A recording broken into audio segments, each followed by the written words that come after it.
Good morning everyone. Last lecture ની અંદર આપણે જોયું કેમિકલ પ્રોપર્ટી ઓફ આલ્કોહોલ, બરાબર। કેમિકલ પ્રોપર્ટી ઓફ આલ્કોહોલ્સ માં reaction of OH bond fusion એ આપણે જોઈ ગયા છીએ।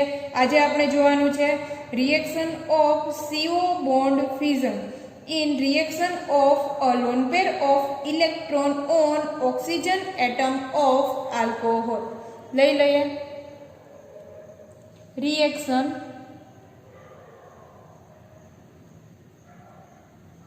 involving CO bond fission।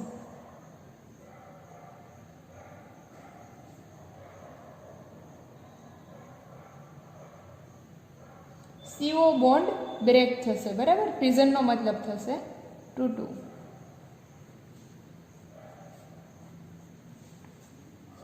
Reaction of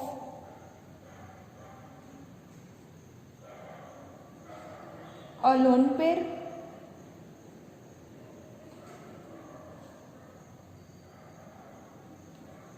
pair of electron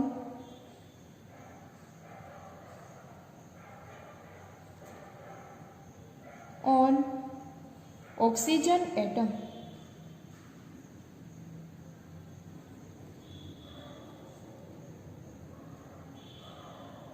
of alcohol।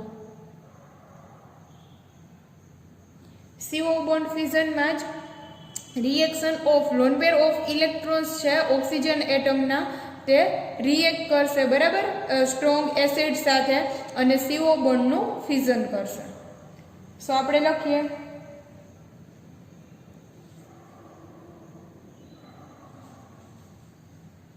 The CO bond fusion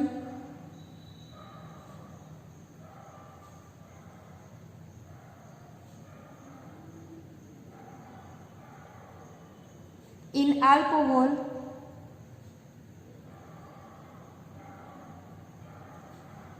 occurs in the presence of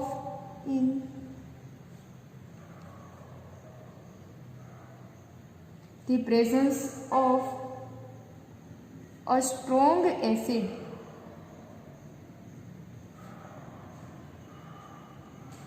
with the formation of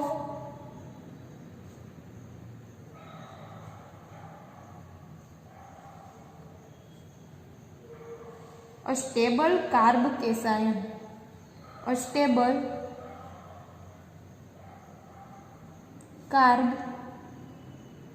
cation or cation। It hence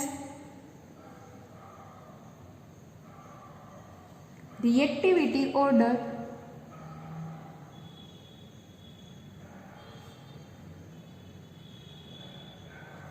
for alcohol is as follow।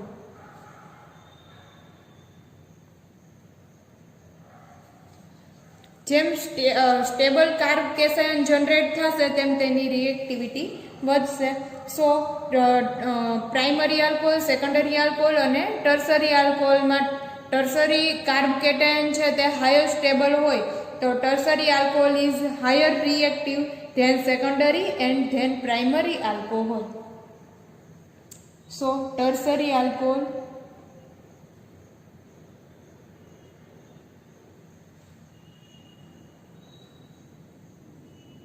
highly reactive than secondary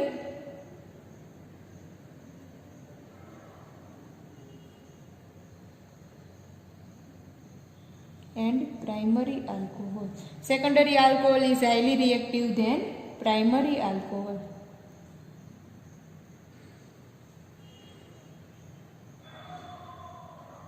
Primary alcohol is less reactive than secondary and tertiary alcohol। Secondary alcohol is less reactive than tertiary alcohol।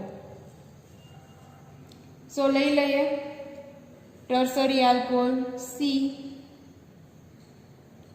અહીંયા કોઈ પણ functional group લગાડી શકીએ CH3 CH3 CH3 OH O H CO bond fusion કરવાનું છે અને સાથે સાથે શું કીધું તો કે ઓક્સિજનના lone pair of electron react કરશે in presence of strong acid H plus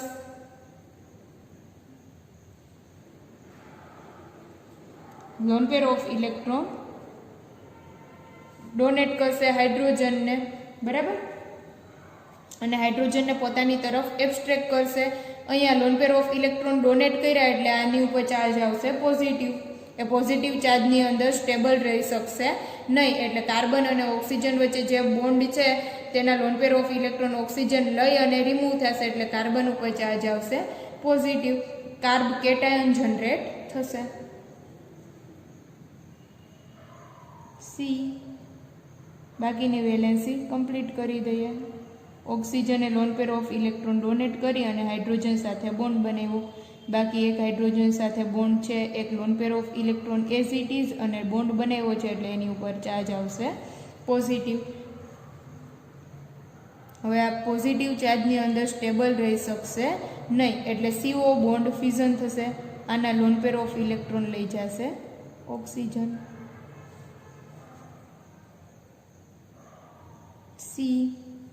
CH3 positive charge, carb cation generate થયો.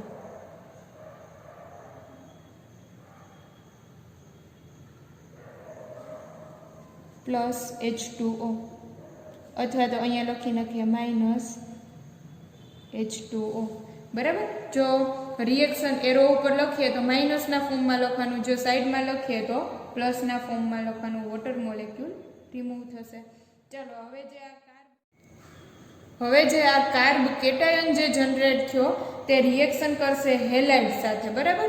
હેલાઇડ સાથે રિએક્શન કરી અને આલ્કાઇલ હેલાઇડના ફોર્મમાં કન્વર્ટ થશે. ચાલો લખી નાખીએ reaction with hydrogen halides. Reaction with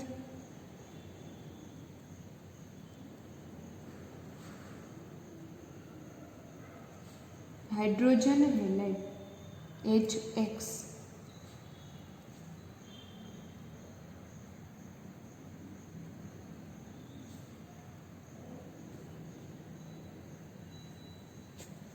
હેલાઇડ્સ. ચાલો આપણે લઈ લઈએ reaction of alcohol with HX forms corresponding alkyl halide. એટલે કે આલ્કોહોલ છે જ્યારે હાઇડ્રોજન હેલાઇડ સાથે રિએક્શન કરશે ત્યારે આલ્કાઇલ હેલાઇડના ફોર્મમાં કન્વર્ટ થશે. The order of reactivity of hydrogen halide is hydrogen iodide is highly reactive than hydrogen bromide than hydrogen chloride. It hence hydrochloric acid react only in presence of catalyst like anhydrous AlCl3 or ZnCl2. એટલે કે hydrogen iodide છે તેની reactivity છે તે hydrogen bromide અને hydrochloric acid કરતાં વધારે છે.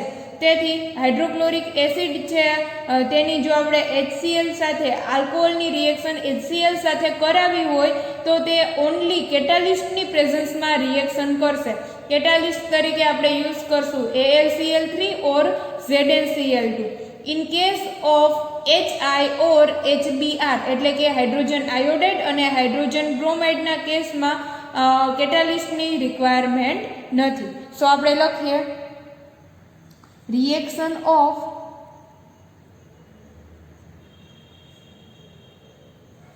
alcohol with HX hydrogen halides forms corresponding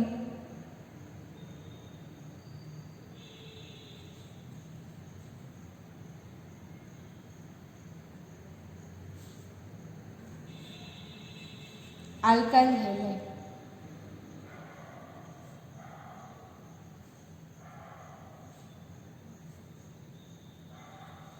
The order of the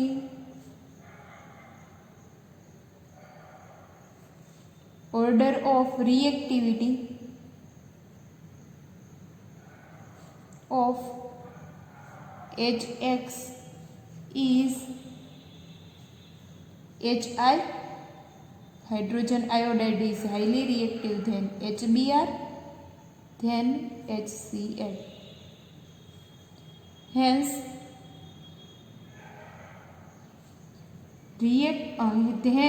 HCl, hydrochloric acid, react only in presence of HCl છે તેની રિએક્ટિવિટી ઓછી છે એટલે એ રિએક્ટ કરશે ક્યારે તો કે એ only in presence of catalyst like anhydrous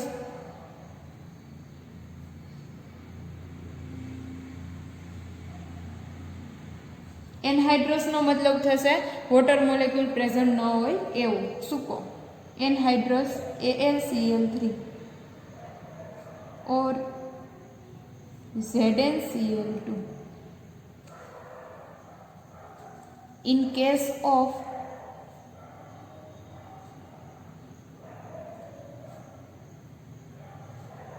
HI and HBr, catalyst is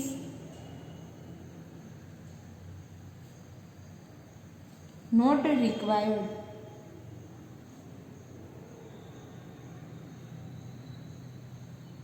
જો તે કેટાલિસ્ટ નહીં હોય તો પણ HI અને HBr રિએક્ટ કરશે બટ હાઇડ્રોક્લોરિક એસિડ સાથે જ્યારે રિએક્શન કરાવી હશે ત્યારે એનહાઇડ્રસ AlCl3 કે ZnCl2 ની રિક્વાયરમેન્ટ રહેશે. ચાલો લઈ લઈએ એક case alcohol ROH react with HI.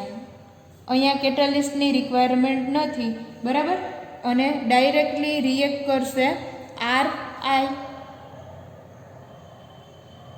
Alkyl iodide alkyl halide બરાબર plus OH water molecule remove થશે H2O બટ આલ્કોહોલની જે રિએક્શન જ્યારે HCl સાથે કરાવશું ROH પ્લસ HCl અહીંયા આપણે કેટાલિસ્ટની રિક્વાયરમેન્ટ છે.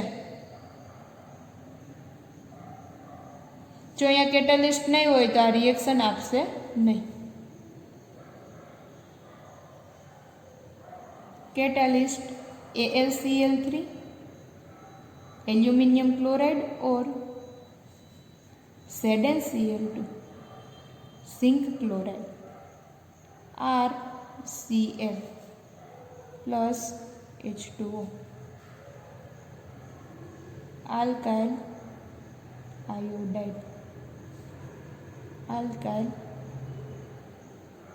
chloride. આમાં પણ આપણે કહી દીધું કે જો ટર્સરી આલ્કોહોલ હશે તો તેનો કાર્બ કેટાયન છે તે હાઈલી સ્ટેબલ હોય એટલે tertiary alcohol highly reactive than secondary than primary બરાબર છે. તો હવે એક રિએક્શન જોઈ લઈએ આપણે હાઇડ્રોક્લોરિક એસિડ સાથે ઇન પ્રેઝન્સ ઓફ ZnCl2 એ લ્યુકાસ ટેસ્ટ તરીકે પણ ઓળખાય છે એટલે આ ટેસ્ટ છે આપણે કરી લઈએ. ચાલો લઈ લઈએ reaction of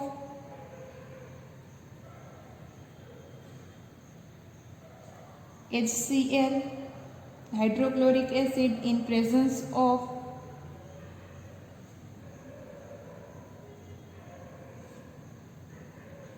anhydrous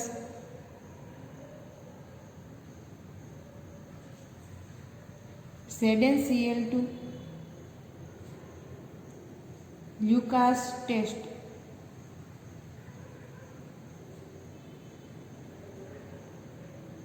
zinc chloride લેવાનું છે in presence of hydrochloric acid બરાબર અને તે ટેસ્ટ છે તે લ્યુકાસ ટેસ્ટ તરીકે ઓળખાય છે. અહીંયા આપણે લઈશું પ્રાઇમરી આલ્કોહોલ સેકન્ડરી આલ્કોહોલ અને ટર્સરી આલ્કોહોલ. લઈ લઈએ primary alcohol CH3 CH2 OH.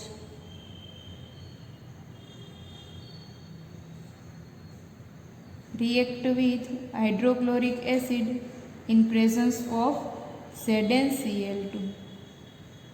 ચાલો મિકેનિઝમ તો આપણે જોઈ ગયા છીએ. હાઇડ્રો સ્ટ્રોંગ એસિડ છે એટલે અહીંયા loan pair of electron donate કરશે, તેની ઉપર ચાર્જ આવશે પોઝિટિવ. એ પોઝિટિવ ચાર્જ છે તે સ્ટેબલ રહેશે નહીં રહી શકે એટલે વોટર મોલેક્યુલના ફોર્મમાં રિમૂવ થશે. અહીંયા કાર્બ કેટાયન જનરેટ થશે. એ કાર્બ કેટાયન Cl સાથે રિએક્ટ કરી અને બનાવી નાખશે CH3CH2Cl. CH3CH2Cl ethyl chloride.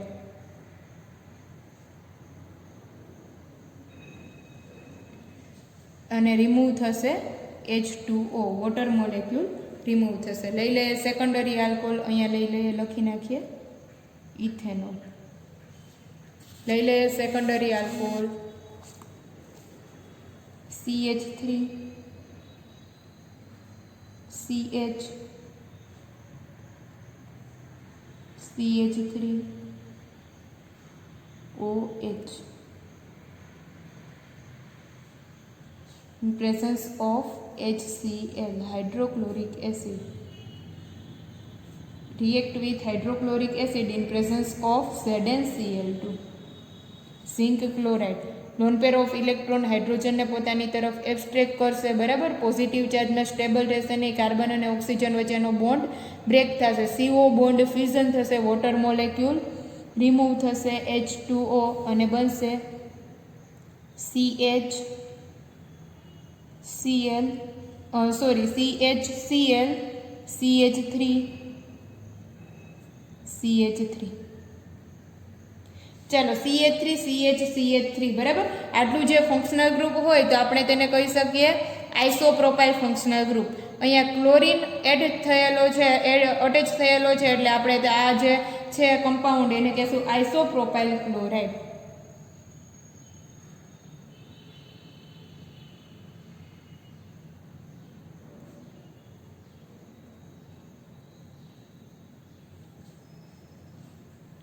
Secondary alcohol.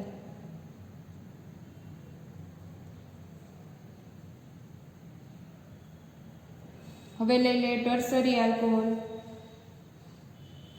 CH3OH. Tertiary butyl. આ જે ફંક્શનલ ગ્રુપ છે તેને કહેવાય tertiary butyl functional group alcohol.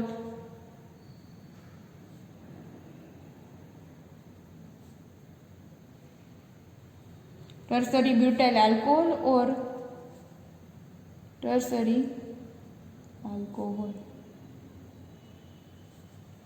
react with HCl in presence of ZnCl2 remove થશે H2O tertiary butyl chloride CH3CL generate થશે ટર્સરી બ્યુટાઇલ ક્લોરાઇડ. બરાબર. હવે અહીંયા ટર્સરી આલ્કોહોલ છે તે SN1 મિકેનિઝમ ફોલો કરશે. આ ટર્સરી કાર્બન જે છે ટર્સરી આલ્કોહોલ છે એ SN1 mechanism through tertiary butyl chloride generate કરશે.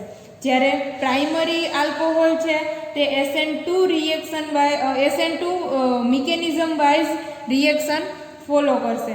જ્યારે સેકન્ડરી આલ્કોહોલ છે તે SN1 and SN2 mechanism wise reaction follow કરશે. ફરીથી એક વખત આપણે લખી નાખીએ અહીંયા ટર્સરી આલ્કોહોલ SN1 મિકેનિઝમ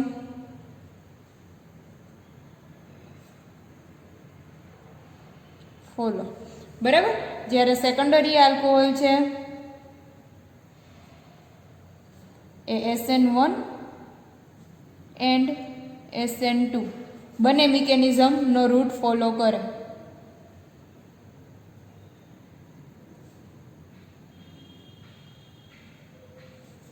જ્યારે primary alcohol SN2 mechanism follow. સો આપણે લઈ લઈએ મિકેનિઝમ. આપણે સૌથી પહેલા SN1 મિકેનિઝમ જોઈ લઈએ. SN1 mechanism. SN1 મિકેનિઝમ છે એ 2 સ્ટેપની અંદર થાય, બરાબર. 2 સ્ટેપની અંદર SN1 મિકેનિઝમ થશે. SN1 મિકેનિઝમમાં પ્રાઇમરી જે સ્ટેપ છે, ફર્સ્ટ સ્ટેપ છે, એની અંદર કાર્બ કેટાયન જનરેટ થશે, જ્યારે સેકન્ડ સ્ટેપની અંદર ન્યુક્લિયોફાઇલ છે તે એડ થશે, બરાબર. તો લઈ લે tertiary butyl alcohol CH3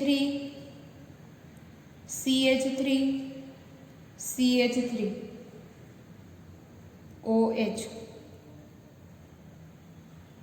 tertiary butyl alcohol.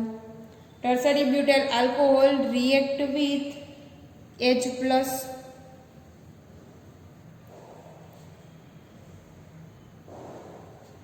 Loan pair of electron,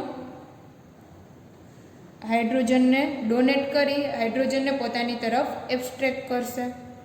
બનશે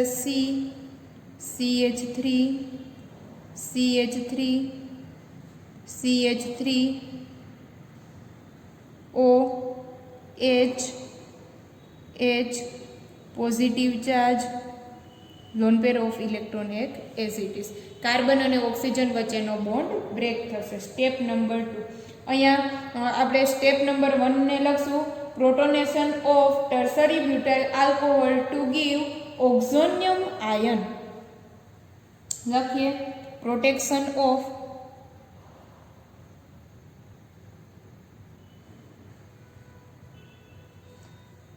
tertiary butyl alcohol to give an oxonium ion.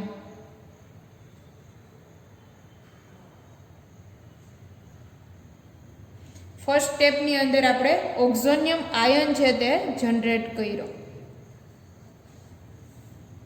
ચાલો લઈ લઈએ step 2. Step 2.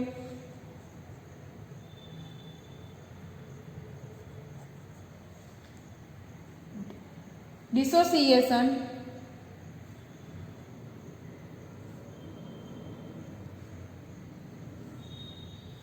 of tertiary butyl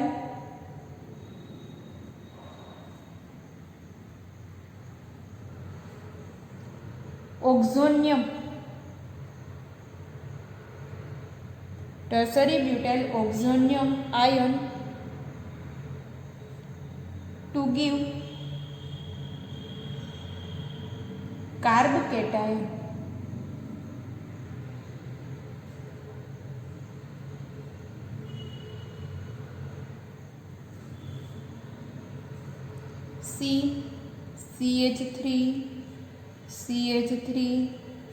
CH3 oxygen ઉપર પોઝિટિવ ચાર્જ, એક હાઇડ્રોજન, બીજો hydrogen, lone pair of electron as it is. હવે carbon અને oxygen વચ્ચેનો બોન્ડ બ્રેક થશે.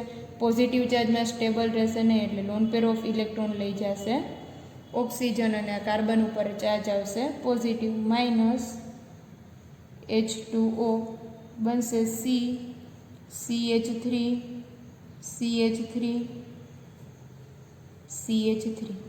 પોઝિટિવ ચાર્જ, બરાબર. અને બનશે tertiary butyl carb cation. Tertiary butyl carb cation, carbocation અથવા તો કાર્બ કેટાયન. લઈ લે step 3.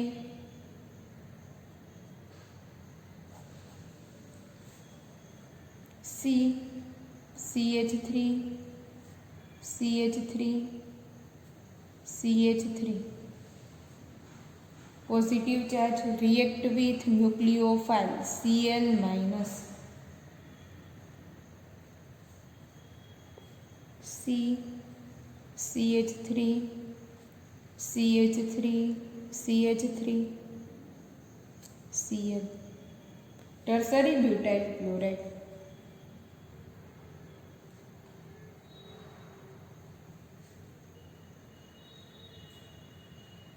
Tertiary butyl chloride SN1 mechanism wise generate થયો. બરાબર.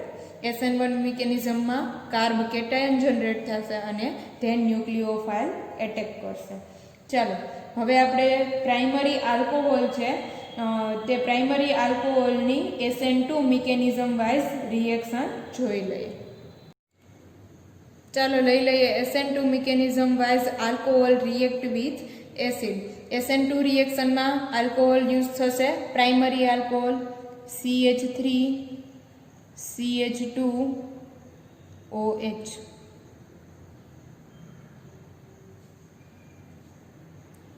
રિએક્ટ કરશે એસિડ સાથે lone pair of electron donate કરશે હાઇડ્રોજનને, હાઇડ્રોજનને પોતાની તરફ એબ્સ્ટ્રેક્ટ કરશે. Lone pair of electron donate કરશે એટલે ઓક્સિજન ઉપર ચાર્જ આવશે positive. CH3 CH2OH positive charge. Oxonium ion generate થયો.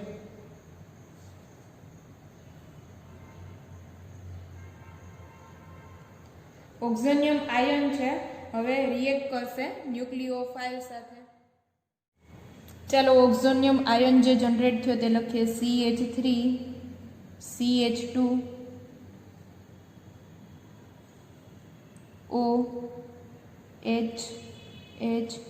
પોઝિટિવ ચાર્જ, એક lone pair of electron as it is. Oxonium ion generate થયો. હવે અહીંયા ઓક્ઝોનિયમ આયન જનરેટ થયો તો SN2 મિકેનિઝમની અંદર ન્યુક્લિયોફાઇલ એટેક કરશે ધેન વોટર મોલેક્યુલ રિમૂવ થશે. જ્યારે SN1 મિકેનિઝમમાં કેવું હતું, કાર્બ કેટાયન જનરેટ થઈ જતો હતો. એ કાર્બ કેટાયન જનરેટ થઈ પછી ન્યુક્લિયોફાઇલ એટેક કરતો હતો. અહીંયા SN2 મિકેનિઝમમાં ન્યુક્લિયોફાઇલ એટેક કરશે Br માઇનસ, બેક સાઇડથી અટેક કરશે કારણ કે અહીંયા હાઇડ્રોજન છે. બરાબર. પહેલાં ત્યાં મોટા મોટા ફંક્શનલ ગ્રુપ હતા એટલે ન્યુક્લિયોફાઇલ છે તે એટેક કરી શકતો નહોતો. અહીંયા બેક સાઇડથી એટેક કરશે and then water molecule remove થશે. એટલે હું અહીંયા ડ્રો કરીશ further step CH3 CH2 CHH અહીંયા બેક સાઇડથી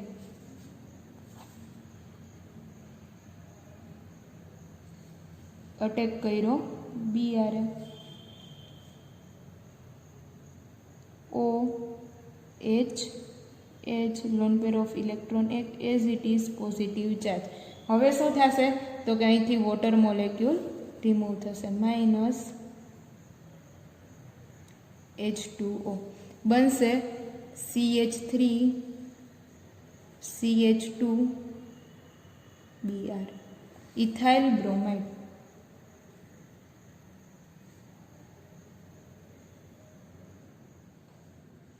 બરાબર છે. ખાસ ધ્યાન રાખજો SN2 મિકેનિઝમની અંદર ખાસ યાદ રાખજો ન્યુક્લિયોફાઇલ બેક સાઇડથી એટેક કરશે ધેન વોટર મોલેક્યુલ રિમૂવ થશે. જ્યારે SN1 મિકેનિઝમમાં કેવું હતું તો કે વોટર મોલેક્યુલ રિમૂવ થઈ જતો તો કાર્બ કેટાયન જનરેટ થતો હતો. કાર્બ કેટાયન જનરેટ થયા પછી ન્યુક્લિયોફાઇલ એટેક કરતો હતો. જ્યારે આમાં ન્યુક્લિયોફાઇલ એટેક કરે પછી વોટર મોલેક્યુલ રિમૂવ થાય.